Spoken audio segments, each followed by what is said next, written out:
Hello, good evening, नमस्कार। मैं are के सर, आपके अपने यूट्यूब चैनल पीआर एजुकेशन में आप लोगों को फिर से पुनः बहुत बहुत स्वागत करता हूं।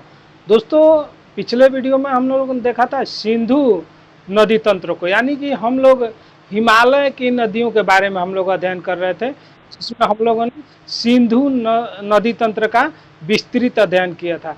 आज उसी कड़ी को आगे बढ़ाते हुए हम लोग फिर आपके सामने उपस्थित हुए हैं, जिसमें हम लोग आज पढ़ेंगे गंगा नदी तंत्र के बारे में। तो इस वीडियो को लास्ट तक देखिएगा आप लोग, और लास्ट तक बने रहिएगा, क्योंकि इसमें काफ़ी आप लोगों को जो भी कन्फ्यूजन है वो कन्फ्यूजन काफ़ी दूर होने वाला है। तो इस वीडियो में लास्ट तक बने रहें। आइए हम लोग देखते हैं गंगा नदी तंत्र के बारे में। तो आइए देखिए, गंगा नदी तंत्र यानी कि इसकी कुल लंबाई 2525 किलोमीटर है। यानी कि इसकी कुल लंबाई कितनी है? 2525 किलोमीटर मानी जाती है, जो शतपथ हिमानी से निकली अलकनंदा तथा गोमुख से निकली गंगोत्री, यानी कि गोमुख के निकट से गंगोत्री हिमनद से निकली भागीरथी के देवप्रयाग में मिलने के बाद संयुक्त रूप से गंगा कहलाते हैं। यानी कि ये अलकनंदा और भागीरथी जब आकर देवप्रयाग में मिलती है तो उसे गंगा के नाम से कहा जाता है। यानी इन दोनों नदियों का संयुक्त धारा को गंगा के नाम से जाना जाता है। अब देखिए, अलकनंदा की सहायक नदी है पिंडार, जो कि बाएं से कर्णप्रयाग में मिलती है, तथा मंदाकिनी जो कि दाएं से रुद्रप्रयाग में आकर के ये गंगा से मिल जाती है। फिर देखिए, बद्रीनाथ नामक प्रसिद्ध मंदिर जो है अलकनंदा के तट पर ही स्थित है। कई बार आप लोगों से पूछा गया है कि बद्रीनाथ कहाँ पर स्थित है। ये अलकनंदा नदी के तट पर ही स्थित है। फिर देखिए, धौली गंगा एवं विष्णु गंगा अलकनंदा की अन्य सहायक नदियां, यानी कि अलकनंदा जो कि अलकनंदा और भागीरथी के मिलने से देवप्रयाग में गंगा नदी का निर्माण हुआ था, उसी की सहायक नदी है धौली गंगा, जो और विष्णु गंगा जो है अलकनंदा की सहायक नदी है। फिर आगे देखते हैं हम लोग, गंगा पूर्व दिशा में, यानी कि गंगा जो है कहाँ से निकलती है? गंगोत्री से माना जाता है उसको निकला हुआ, और पूर्व दिशा में बहकर यानी कि फरक्का के पास यानी कि पश्चिम बंगाल तक बहती हुई आगे दो धाराओं में बढ़ जाती है। एक हुगली के नाम से जानी जाती है, यानी कि हुगली नदी जो है इसी की एक धारा है, और दूसरी भागीरथी। और देखिए, ये भागीरथी ये पहले भी थी और लास्ट में जब ये भागीरथी के नाम से भी प्रवाहित होती है, यानी कि लास्ट में भी भागीरथी के नाम से इसको जाना जाता है। तो इसको ध्यान रखिएगा। करते हुए बांग्लादेश में प्रवेश कर जाती है, यानी कि बांग्लादेश में ब्रह्मपुत्र से मिलने के बाद पद्मा के नाम से जानी जाती है, और अंत में मेघना के नाम से बंगाल की खाड़ी में गिरती है। यानी कि इसी को पद्मा और मेघना के नाम से भी जाना जाता है। अब देखिए, गंगा के बाएं तट से मिलने वाली सहायक नदियां, जी हाँ, आप लोग जानते होंगे कि सहायक नदी किसे कहते हैं। यानी कि कोई मुख्य नदी में आकर कोई छोटी नदी आकर के उसमें अपना जल विसर्जित करती है तो वो उसकी सहायक नदी कहलाती है। तो इसी तरह से गंगा नदी के बाएं तट से मिलने वाली सहायक नदी कौन सी है? गोमती है, कोसी है, घाघरा है, गंडक है, ये इसकी प्रमुख सहायक नदियां हैं। देते हैं गंगा के दाएं तट से, ये थी बाएं तट से मिलने वाली नदी, और ये आगे देखते हैं हम लोग दाएं तट से मिलने वाली सहायक नदियां। तो इसमें सिंध है, सिंधु नहीं, ये सिंध नदी है, और सिंध, सोन, जमुना, चंबल, केन, बेतवा, जबकि चंबल, केन, बेतवा ये जमुना की सहायक नदी है, ये भी आकर के गंगा में ही मिलती है। तो ये इसकी सहायक नदियां हैं। अब देखिए, गंगा की सबसे बड़ी सहायक नदी जमुना है, जो कि बंदरपुर चोटी के, यानी कि बंदरपुर चोटी जो है वहीं पर स्थित है, यमुनोत्री हिमनद, और वहां से ये नदी निकलती है। तो जमुना कहाँ से निकलती है? यमुनोत्री हिमनद से निकलती है। फिर है अगला, कोसी को बिहार का शोक तथा दामोदर को बंगाल का शोक के नाम से जाना जाता है। क्यों? आप लोगों को पिछले वीडियो में देखा होगा कि कोसी नदी को बिहार का शोक क्यों कहा जाता है, क्योंकि ये मार्ग बदलने के लिए मशहूर है, और जब जब मार्ग बदलती है या तो ये अपने क्षेत्र में भयंकर बाढ़ और टूट फूट करती है, जिसके कारण से उधर उस क्षेत्र में भारी तबाही का सामना करना पड़ता है, जिसके कारण इसे बिहार का शोक के नाम से जाना जाता है। अब देखिए, गंगा नदी के तट पर ही राष्ट्रीय जल मार्ग संख्या 1 स्थित है, जो कि कहां से कहां तक है, इलाहाबाद से हल्दिया तक, यानी कि इलाहाबाद कहाँ है, उत्तर प्रदेश में है, और हल्दिया पश्चिम बंगाल में स्थित है। तो यहाँ से वहां तक राष्ट्रीय जल मार्ग संख्या 1 कहाँ पर स्थित है, तो गंगा नदी में ही स्थित है। अगला है 2008 में गंगा नदी को राष्ट्रीय नदी का दर्जा दिया गया है, यानी कि 2008 में गंगा नदी को राष्ट्रीय नदी का दर्जा प्राप्त हुआ। अब देखिए सन 2017 में उत्तराखंड उच्च न्यायालय ने, यानी कि सन 2017 में उत्तराखंड की उच्च न्यायालय ने गंगा तथा जमुना नदी को जीवित मानव का दर्जा प्रदान किया। आगे हम लोग देखते हैं, गंगा नदी के तट पर स्थित सबसे बड़ा शहर कानपुर स्थित है, यानी कि अगला आगे हम मैप में इसको देखेंगे कि गंगा नदी के तट पर कौन सी सहायक नदी किधर से आकर के मिलती है, गंगा नदी का उद्गम कहाँ से होता है और उसका मुहाना कहाँ पे होता है, और उस नदी पर कौन कौन से शहर स्थित है, उस सबको हम लोग मैप के द्वारा देखेंगे हम लोग। तो आइए आगे हम लोग मैप पे देखते हैं। तो आइए सबसे पहले देखिए यहाँ पर गंगोत्री हिमनद है, ये कहाँ पर स्थित है, तो उत्तरकाशी जिला में है, वो उत्तराखंड में स्थित है। तो यहाँ पर गंगोत्री हिमनद से एक नदी निकलती है और वो फिर जिसे जाह्नवी नदी के नाम से जाना जाता है। किस नदी के नाम से, जाह्नवी नदी के नाम से जाना जाता है। फिर वो नदी आकर के यहाँ गोमुख हिमनद में मिल जाती है, और गोमुख हिमनद से जो नदी निकलती है उसे भागीरथी के नाम से जाना जाता है। यही नदी जब आगे जाकर अलकनंदा से मिलेगी तो उसे गंगा नदी के नाम से जाना जाएगा।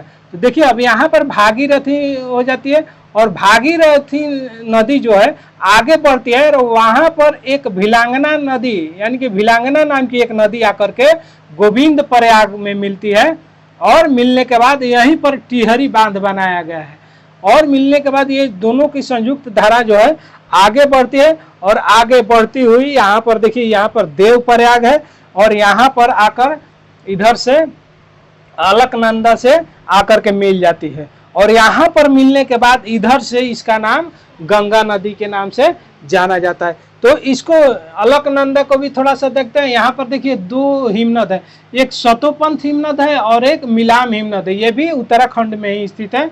और देखिए यहाँ से एक धारा इधर आती है, और मिलाम ग्लेशियर से भी एक धारा इधर आती है। ये धारा जो मिलाम हिमनद से आती है उसे धौली गंगा के नाम से जानते हैं, और जो सतपंथ हिमनद से जो एक धारा निकलती है जिसे विष्णु गंगा के नाम से जानते हैं। यानी कि धौली गंगा और विष्णु गंगा जब मिलती है, कहाँ पर मिलती है, तो वहाँ पर उस जगह का नाम है विष्णु प्रयाग। तो वहाँ पर विष्णु प्रयाग में, यानी कि धौली गंगा और विष्णु गंगा की संयुक्त धारा जो है आकर विष्णु प्रयाग में मिल जाती है, और विष्णु प्रयाग से जब वो एक फिर नदी के रूप में आगे बढ़ती हुई तो यहाँ पर एक छोटी सी नदी है जो कि नंद की नदी के नाम से जानते हैं, और वो नदी आकर के मिल जाती है कहाँ पर, तो उसे नंद प्रयाग के नाम से जाना जाता है। फिर नंद प्रयाग से आगे बढ़ती हुई वो नदी आगे बढ़ती है तो इसे अलकनंदा के नाम से ही जाना जाता है। यानी कि नंद प्रयाग के आगे जब बढ़ती है नदी तो इसे अलकनंदा के नाम से जाना जाता है। और देखिए अलकनंदा में एक नदी जो है, इसकी सहायक नदी पिंडार नदी आकर के इस मिलती है। कहाँ पर मिलती है वो, तो कर्ण प्रयाग में। अब देखिए यहाँ से अलकनंदा फिर आगे बढ़ती हुई फिर देखिए यहाँ पर एक मंदाकिनी नदी जो कि अलकनंदा की सहायक नदी है, आकर के रुद्र प्रयाग में उससे मिल जाती है। और वहाँ मिलने के बाद फिर आगे बढ़ती हुई अलकनंदा की धारा, और यहाँ पर इधर भागीरथी की धारा और इधर अलकनंदा की धारा आकर के ये देव प्रयाग में एक साथ मिल जाते हैं, और दोनों का संयुक्त धारा जब आगे बढ़ता है तो उसे गंगा नदी के नाम से जाना जाता है। अब हम लोग देखते हैं कि यहाँ पर देखिए, और इसकी गंगा नदी की सबसे बड़ी सहायक नदी जो है जमुना है। जमुना नदी इधर बहती हुई आकर के ये यहाँ पर इसे मिल जाती है। जमुना की भी सहायक नदियों के बारे में हम चर्चा करेंगे। आइए थोड़ा सा पहले देख लेते हैं कि गंगा नदी के बाएं तट से मिलने वाली कौन सी नदी है। तो गंगा के बाएं तट से मिलने वाली नदी राम गंगा है, गोमती है, घाघरा है, गंडक है, कोसी है, महानंदा है, यानी कि ये सब उसकी बाएं तट से मिलने वाली नदियां हैं। फिर देखेंगे हम लोग कि दाएं तट से कौन कौन सी नदी मिलती है। तो दाएं तट से जमुना है, टोंस है, सोन है, और फिर आगे जाकर के ये गंगा नदी दो धाराओं में विभाजित हो जाती है पश्चिम बंगाल में, जिसे एक को हुगली के नाम से जानते हैं और दूसरा को पद्मा के नाम से जानते हैं। ठीक है, तो एक धारा हुगली के नाम से जानी जाती है और दूसरी धारा जो है पद्मा के नाम से जानी जाती है। फिर पद्मा नदी में आकर के ब्रह्मपुत्र की जब धारा मिल जाती है और फिर उसके बाद आगे बढ़ती है और बराक नदी उससे आकर मिलती है, तो वही मेघना के नाम से जानी जाती है। ठीक है, यहाँ पर हम लोगों ने देखा कि इसकी सहायक नदियां कौन कौन सी हैं। इधर से बाएं तट से मिलने वाली रामगंगा है, गोमती है, घाघरा है, गंडक है, कोसी है, महानदी है, और दाएं तट से मिलने वाली गंगा है, ये जमुना है, और टोंस है, सोन है, और हुगली है। ठीक है, और फिर हम लोग देखते हैं कि जमुना की सहायक नदी, जमुना की सहायक नदियों में है चंबल, सिंध, बेतवा, केन, ये जमुना की सहायक नदियां हैं। अब हम लोग देखते हैं कि गंगा नदी के तट पर कौन कौन सा प्रसिद्ध शहर जो है ये स्थित है। ये काफी इंपॉर्टेंट है बच्चों, इसको एकदम ध्यान से देखिएगा। तो आइए देखते हैं हम लोग गंगा नदी के तट पर, यहाँ से गंगा शुरू होते हैं, यानी कि सबसे पहले है ऋषिकेश, यहाँ पर ऋषिकेश है। फिर उसके बाद हरिद्वार है, गंगा नदी के तट पर ही। फिर आगे बढ़ते हैं उससे तो आते हैं हम लोग इलाहाबाद में, यानी कि उत्तर प्रदेश में इलाहाबाद है। और फिर उसके बाद आगे बढ़ते हैं तो कानपुर है, कानपुर के बाद वाराणसी है, और उसके बाद बक्सर आता है, बक्सर के बाद पटना आता है, और पटना के बाद कटिहार आता है, और कटिहार के बाद भागलपुर आता है, और फिर ये जाकर के पश्चिम बंगाल में प्रवेश कर जाती है।